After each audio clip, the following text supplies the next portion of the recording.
만약에 수사권하고 기소권이 만약에 경찰에 주어진다면 어떠한 저 국민들한테 그 이득이 있는지 아니면 뭐 불리한 점은 또 뭐가 있는지 그런 부분은 좀 부탁드리겠습니다. 지금 그게 상당히 핫한 이슈지요. 근데 이제 우리가 이 국가 기관의 권한과 책임에 대해서 이해를 해야 돼요. 경찰은 무엇이고 검찰은 무엇이고 또 법원은 무엇인가.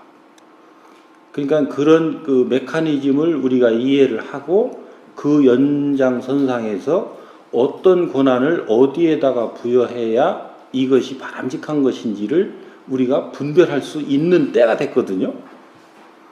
그러면 우리가 사회에 어떤 문제가 발생했을 때 그 문제를 초기에 발견해서 그것을 조사하는 기관이 있고, 그리고 그것을 재판에 넘길 것인지 말 것인지를 결정하고, 그리고 국가를 대신해서 이 당사자 역할을 하는 기관이 있고, 요것을 판단하는 기관이 있어요.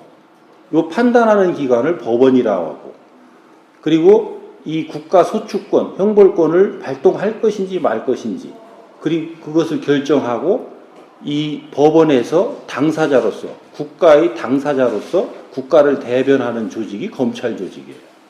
그리고 나머지 이 이전 단계를 형성하는 것이 경찰 조직이라고 하는 거예요. 그래서 경찰에서도 많은 분야가 있지만 경찰에서는 수사 분야에서 요거를 담당하고 있는 거예요. 그러니까 이 지금 현재의 우리 이 인류 사회에 형성되어 있는 형사사법 체계가 이렇게 구성되어 있어요.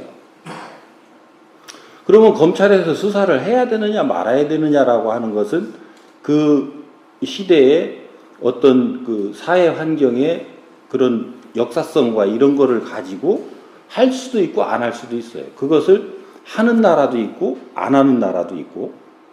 근데 어느 나라고 공통적인 것은 검찰은 소추기관이라는 거죠.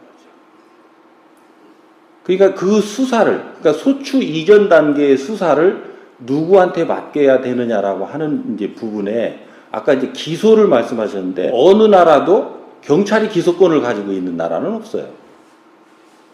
그러니까 독자적인 수사를 할 수 있는 권한. 그러니까 내가 뭔가를 누구의 불법 행위를 봤어요. 그렇게 해서 그것을 수사를 해야 될 사항이면 그 수사를 개시해서 진행해서 종결하는 여기까지가 수사의 이 권한이자 책임이라고 그러는 거예요. 그죠? 이 책임만 주어지고 권한을 주지 않으면 이 책임성이 구현이 되지 않고 있는데 우리 경찰은 어떤 그 현상이었냐면 2010년 이전까지는 수사의 개시권조차도 없었어요. 검사의 지휘에 의해서 수사를 개시하도록 돼 있었단 말이죠. 근데 2010년에 조정을 한다고는 했는데 이것을 개시를 할 수 있게 해놨는데 모든 수사를 간섭하도록 해놨어요. 그것을 지휘를 받도록 해놨단 말이죠. 그러니까 이게 책임성이 강화됐어요? 약화됐어요? 예? 책임성이 약화됐어요. 왜?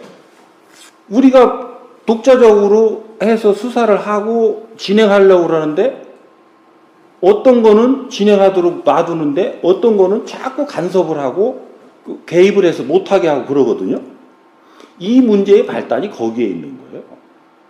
그래서 이 국민들한테 어떤 이익이 돌아가느냐, 이 문제는 경찰 단계에서 요게 마무리가 되면 검찰 단계에서는 조사를 받아야 되는 상황이 가장 극소화돼요. 그러니까 경찰 단계에서 수사를 했더라도 기소 소추 단계에서 이제 부족한 게 있으면 추가 조사를 해야 되기 때문에 추가 조사 사항에 대해서만 이 조사를 받는 이런 일이 벌어지지만 지금 같은 상황에서는 전체가 지금 검찰 단계에서 끝날 때까지 불안정한 신분 상태가 계속 유지되고 있는 거예요. 왜? 경찰에서는 이 종결할 수 있는 권한이 없기 때문에 종결이 안 되고 어떻게 종결을 해달라고 하는 품위만 올릴 뿐이고 이게 검찰에 가서 종결이 된단 말이에요. 그러니까 이 종결될 때까지는 국민들이 불안한 신분 상태가 계속 유지되고 있는 이것이 가장 큰 그 이해관계예요. 그리고 또 하나는 이론적으로는 모든 조사를 다시 해야 돼요. 검찰에서. 경찰을 부정하게 돼 있으니까. 근데 사실은 그렇게 하지 않고 사법경찰관의 의견과 같다라고 해서 그냥 거의 대부분은 넘어가지만 그럼에도 불구하고 검찰에 관심을 갖는 사건들은 이제 처음부터 다시 시작할 수 있는 그런 상태에 놓여져 있다라는 거죠.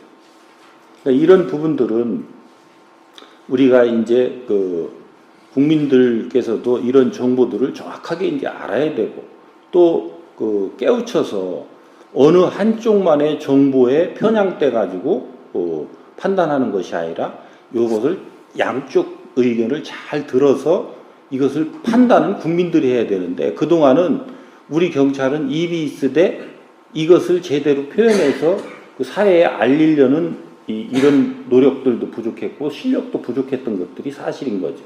그렇게 해서 힘이 너무 편향된 상태 그리고 국민들의 인식 체계가 이 경찰은 실력이 없고 또 무식하고 함부로 형벌권을 행사하고 하는 이러한 이 정보들이 이 상당히 팽배되어 있는 상태에서 우리가 이런 것들을 바로잡아 달라고 하다 보니까 우리가 자꾸 밥그릇 싸움을 거는 쪽으로 이 패러다임을 가져간단 말이죠.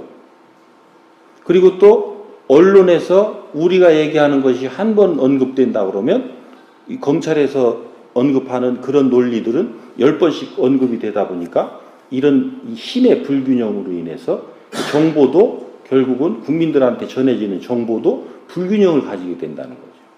그래서 이제 여러분들께서 그런 판단을 하기가 쉽지 않은 이런 이 환경임에는 분명하지만 이것은 어떤 형태로든 이제 바로잡아 가야 되는 이 사회적 이슈에 해당되는 거니까 이 부분이 어떤 것이 옳다 그르다 이것이 맞다 틀리다라고 하는 부분에 있어서는 지금 좀 더 깊이 있는 논의가 필요한 부분이 있어요.